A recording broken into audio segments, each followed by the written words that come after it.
وای کنه فرمان کسکر صاحب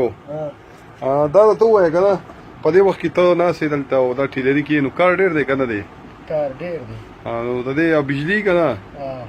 بجلی په دې په باندې کې څه وي په دې په باندې کې څه وي ټیلري کله نه زده کړې ټیلري خو یو څه زده کړه انا ته جو خپل ونده شیر وای کنه څنګه بجلی شته که نشته نو خو کار ډېر دی بجلی نشته څه وکړم ډېر ښه ډېر ښه نو خو کار ډېر دی بجلی نشته څه وکړم ها او خلک کپړې غواړي بجلی نشته نو څه وکړم ډېر ښه ډېر ښه او دا ته وایي چې اختر ته به دا کم کار دی دا وخت ته پوره شي که او د خیره پوره به شي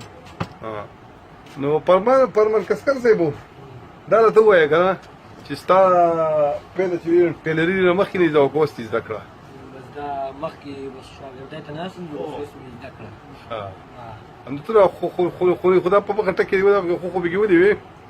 نو بس دا مې عادت شوی دی که نه